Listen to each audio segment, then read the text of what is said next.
অধিবাসের মাধ্যমে দেবীকে আমন্ত্রণ জানানোর মধ্য দিয়ে শুরু হয়েছে শারদীয় দুর্গোৎসবের মহাষষ্ঠী পর্ব।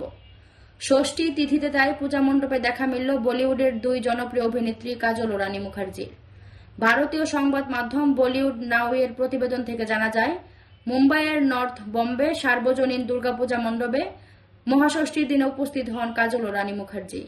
এই পূজা মূলত মুখার্জি পরিবারের দুর্গাপূজা হিসেবে পরিচিত, যেখানে প্রতি বছর অংশ নেন দুই অভিনেত্রী। দুর্গাপূজায় অংশ নিতে কাজল পরেছিলেন রূপালী রঙের শাড়ি ও লাল রঙের ব্লাউজ। শাড়ি ও ব্লাউজে ছিল রূপালী সুতা ও স্টোনের জারদৌসি কাজ। অন্যদিকে রানী পরেছিলেন সাদা জমিনে নীল ও লাল রঙের চওড়া পাড়ের জামদানি শাড়ি। পূজার সাজে মন্দিরে উপস্থিত হয়ে দেবীর আরাধনায় ব্যস্ত থাকতে দেখা যায় বলিউডের এই দুই নায়িকাকে।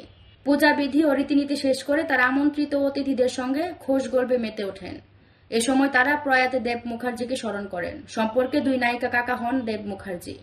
প্রতি বছর মুখার্জি বাড়ির পূজা আয়োজন নিজের হাতে একাই সামলাতেন তিনি।